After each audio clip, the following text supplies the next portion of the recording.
Hej miq të Deli Durrës, përshëndetje. Pas pak të ndiqni një material të Shqipërisë propagandistike. Ju ftoj ta ndiqni deri në fund. Në koordinatat e një globi, Shqipëria zë një vend vogël në Evropë, në gadishullin ballkanik. Por historia e saj është e pasur. Populli i saj është i lashtë në këto troje.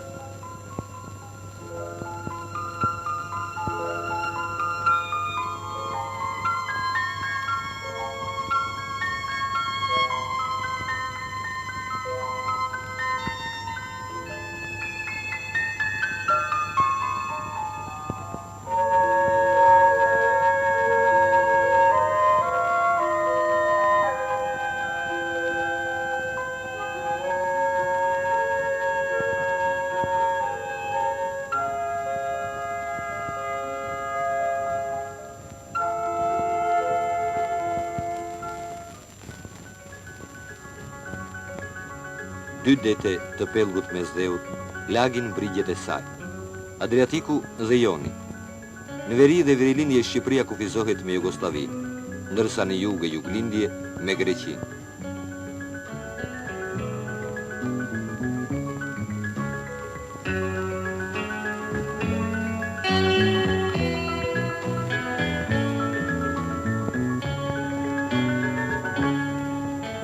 Një nga bukurit e saj është Bregdeti i thyer, Riviera, perla e natyrës shqiptare, me shtëpi pushimi e klimë mesdhetare, ku dimër e verë vërshojnë njerëzit nga të gjitha anët.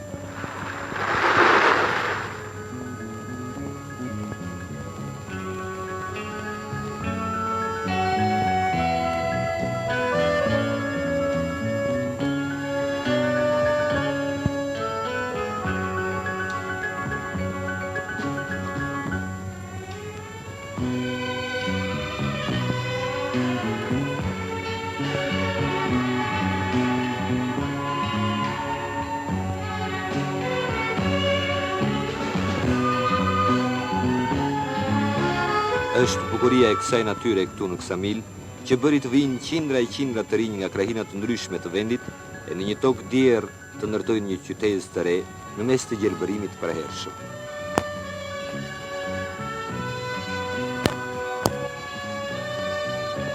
Nga duart e të rinjve shqiptar, u ndërtuan këto amfiteatra grumesh që të befasojnë me pamjen e tyre. E gjelbërta nuk spikat vetëm gjatë Bregdetit. Sa po e ka përcen atë, duke në fushat e gjerat punuara me kujdes. Një qëllim i bukur shumë ngjyrësh në këtë vend që dikur mbytej nga këneta dhe zhytej në legjendat e mjerimit.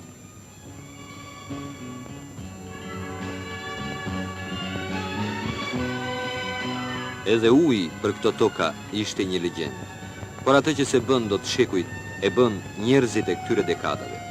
Poetët tanë të fillimit shekullit, si Migjeni e tjerë, i këndonin misrit bukës atërshme të mjerimit.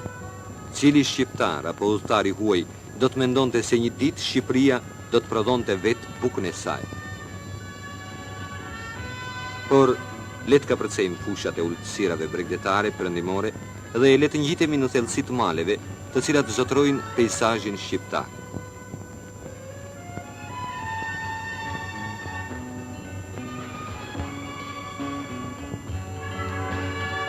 Blektor të një tradite të lashtë e të trashëguar në shekuj. Kjo traditë sot ka marrë për masa të reja me komplekset e shumta të rritjes së derrave, lopëve, shpenve edhe bagtis në tërësi.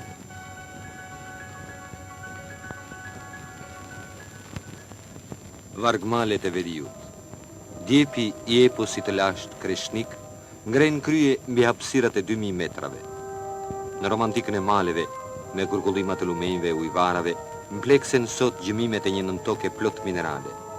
Minerat e shumta në veri e në jug janë burimi një jete të begat. Një shekull më parë, duke udhëtuar në këto male, një udhëtar i huaj shkroi: "Pash njerëz këmbëzbatur që ecnin mbi një tokë të artë. Nafta, qymyri, hekur nikeli, kromi e bakri janë ari i kësaj toke. Gjithçka u zgjua nga letargjia shekullore. Shqipëria zë vendin e parë në botë për nxjerrjen e kromit për frymë të popullsisë dhe të tretin për vëllimin e përgjithshëm. Naftën dikur e grabitin shoqëritë e huaja, ndërsa sot ajo është një pronë e popullit, përpunohet në uzinat komplekse moderne të Ballshit dhe eksportohet. Nafta dhe gazi zënë vend të rëndësishëm në burimet tona energjetike. Edhe industria mekanike është sot ndër më dinamiket.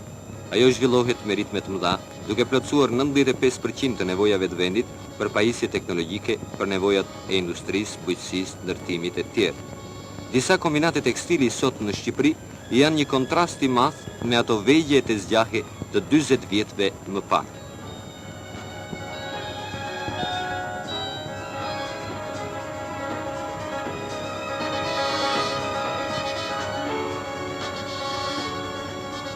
Prodhimi dhe endja e televe të Bakrit është një tjetër poetik, sepse ndërto do të kalojë drita. Uzina e televe në Shkodër plotëson të gjitha nevojat e vendit dhe eksporton në shumë vende të botës.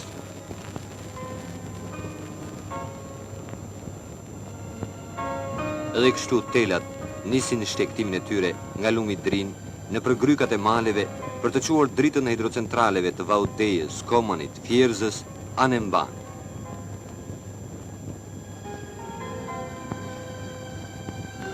Lampa elektrike në fshatin e fundit shqiptar u ndes më 25 tetor 1970. Shqipëria e Pishës dhe e Kandilit është elektrifikuar plotësisht.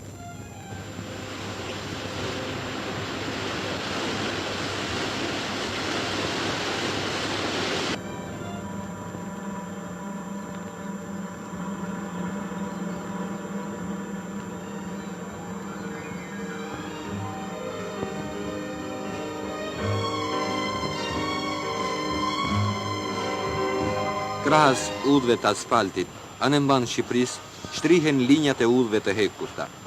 Nga hekurudha e parë më 1947, tek rrjeti i sotëm i gjerë hekurudor, që u ndërtua nga djersa e mira të rinjve vullnetar e që përshkon trollin e gjithë Republikës. Nga skela e portit të Durrësit më i madhi në Shqipëri, eksportohen krahas kromit, bakrit, hekurnikelit, edhe prodhimet e industrisë kimike, industrisë së lehtë dhe ushqimore, materiale ndërtimi, konfeksione, duhan e tjerë.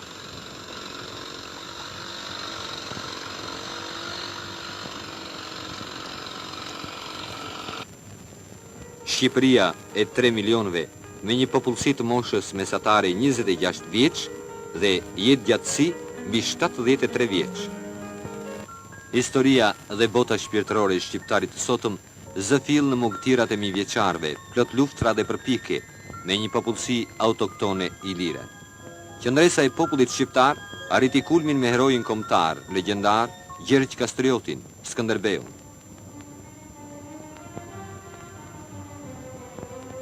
Ishte ai strateg i shquar ushtarak që bashkoi për herë të parë princat e kapedanët shqiptar në lidhjen kombëtare Beslidhja e Lezhës.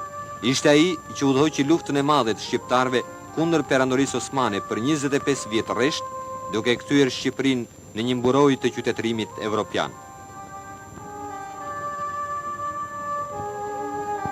Luftrat vazhduan. Populli u bashkua në beslidhje të reja, si ajo e lidhjes Prizrenit më 1878. Shqiptarët nuk u asimiluan. Gjuha dhe kultura e tij mbijetoi. Luftrat për çlirimin kombëtar, përpjekjet me armë dhe penë, kryengritjet e viteve 1910, 11 dhe 12 sollën shpalljen e pavarësisë, ngritjen e flamurit shqiptar nga Ismail Qemali në Vlorë më 28 nëntor 1912.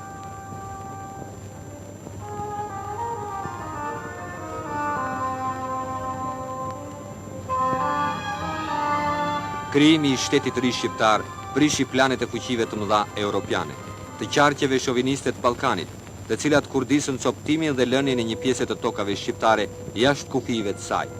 Në luftën e parë botërore, Shqipëria u kthye në një arenë luftimesh.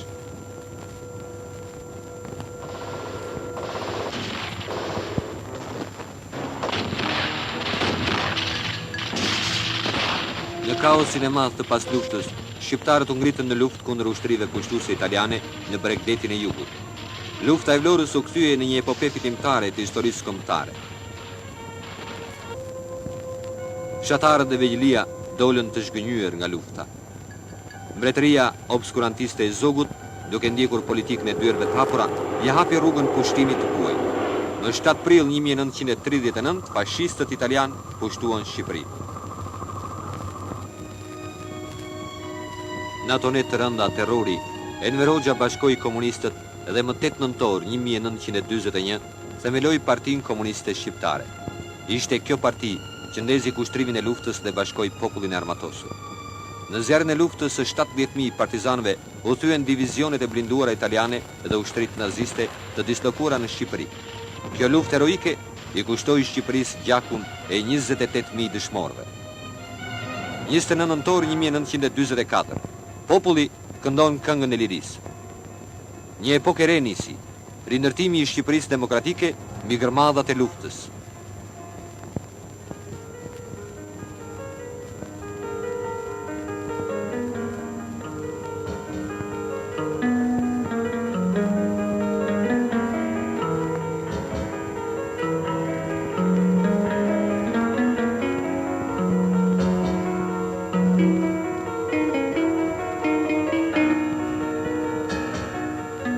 T'i kërkojmë imazhet e viteve të para.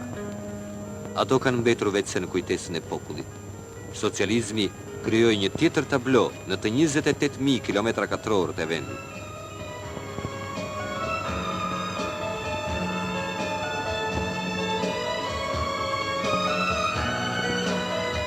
Në këmbët e qyteteve, arkeologët zbulojnë rrënjët e një qytetërimi të vjetër që shprehin shpirtin krijues të popullit. Kultura e lashtë gjendet e skalitur në shkëmb, në mozaikët pagane, kristian, pranë teatrove të mëdha antike, në varet tumulare ilire.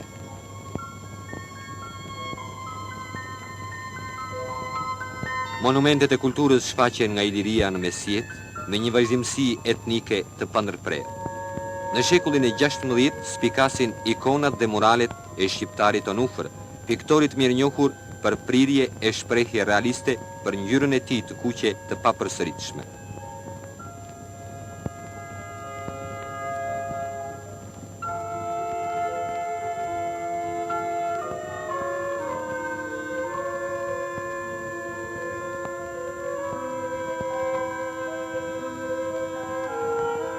Krahas artizanatit, shquhet kultura e rilindjes kombëtare.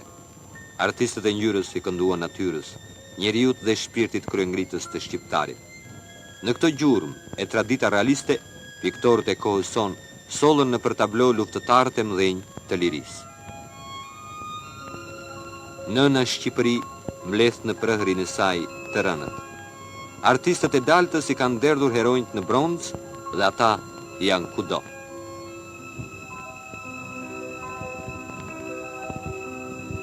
Në jetën e përditshme, mpleksen gjurmët e historisë, obeliskët, përmendoret e luftës shekullore për dituri e gjuhë shqipe. Çdo shkronjë e gjuhës është e përgjakur.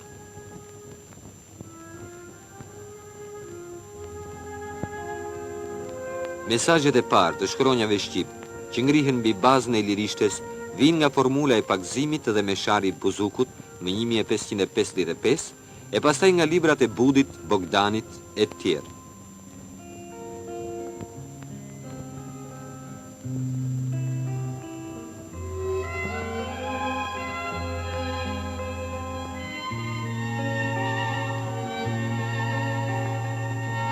Monumente më vete të kulturës janë Kodik të Beratit të shekullit 6, shkruar në pergamen me gërma argjendi.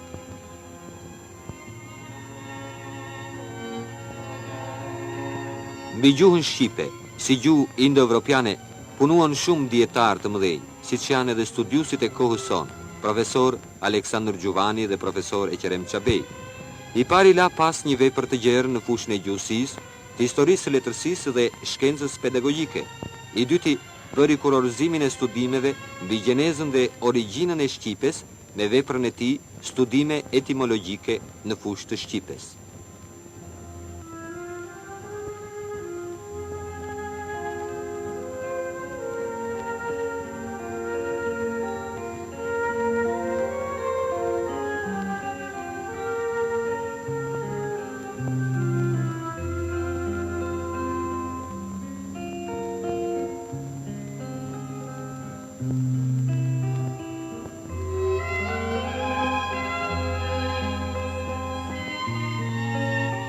Shqipja, etnografia dhe kultura e vyër kombëtare kanë tërhequr që në shekullin e kaluar një sër studiuesish të huaj, albanolog të shumë, të cilët studimet e tyre ja kushtuan Shqipërisë.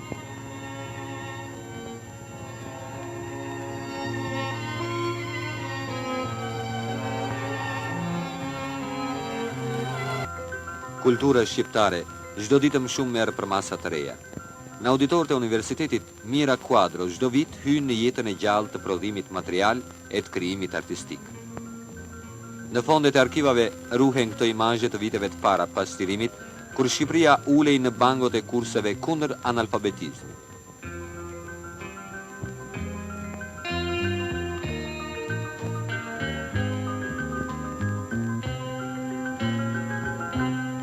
Shqipëria sot ka një sistem të zhvilluar arsimor, i cili është falas dhe i detyrueshëm. Vetëm Universiteti i Tiranës ka 8 fakultete me 68 specialitete të ndryshme.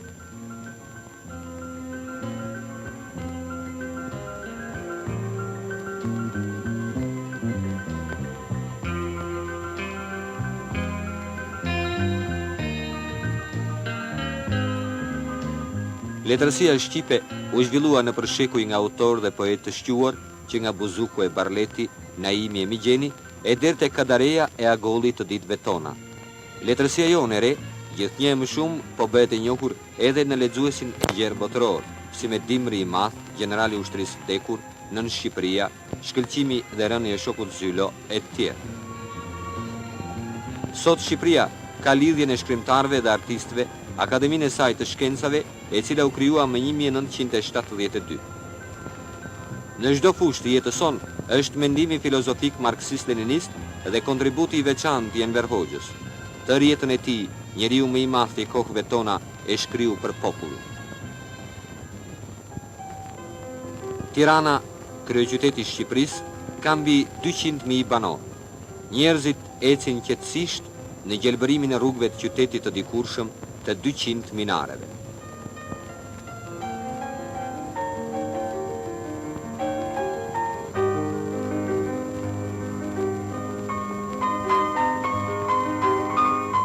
Qytetit ja jep poezinë natyra e butë me ajrin e pastër dhe me këta fëmijë të shumt në çdo kënd të saj. Të rriturit ndjekin shfaqjet e veçanërisht kineman dhe futbolli.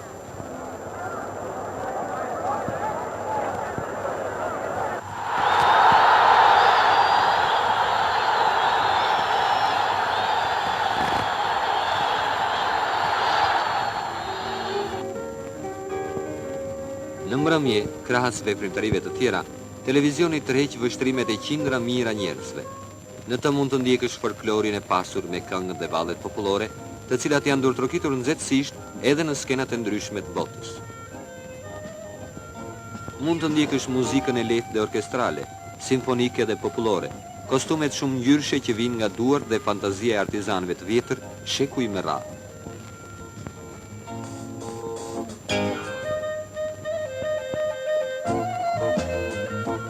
Skenat të kujtojnë edhe arenat e argëtimeve të Butrintit të Lasht, të Dyrrahut, Bylisit dhe Amantjes.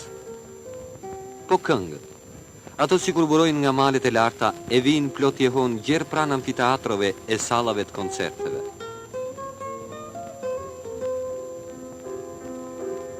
Valltarët shpesh imitojnë shqiponjat, simbolin e shqiptarëve dhe të flamurit tonë. Këta instrument në duart e fëmijëve, sikur na çojnë në odeonet e Apollonis apo qyteteve të tjera antik.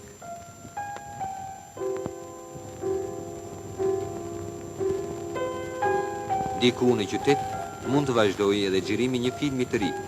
Shqipëria prodhon sot 14 filma artistik në vit dhe 40 dokumentar e 16 vizatimor.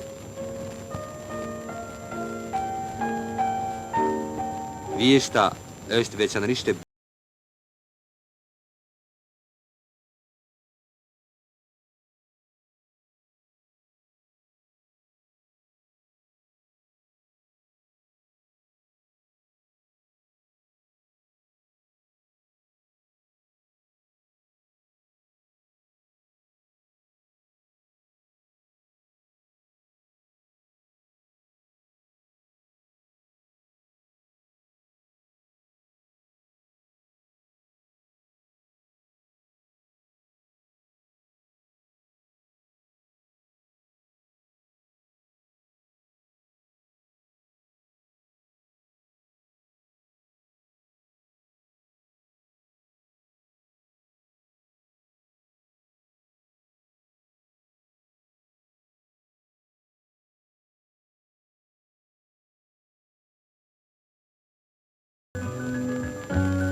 Kongresi I nënti partisë, Kongresi I vazhdimësisë. Politika jashtme e Shqipërisë I përmbahet parimit të barazisë, të mosnërhyrjes dhe respektimit të sovranitetit të çdo vendi. Ajo ka marrëdhënie me mbi 107 vende të botës. Atë dheu ynë përparon çdo ditë në të gjitha pushat. Këto fitore madhështore nuk ja ka falur kush, thekson shoku Ramizalia. Ato janë fruti luftrave dhe përpjekjeve të popullit ton, të partisë, të shokut Enver Hoxha, që e kanë nxjerrë Shqipërinë nga errësira në dritë. Sa e vogël Shqipëria në glob, por me një histori të madhe, të lashtë e të dëgjuar për këta voglush.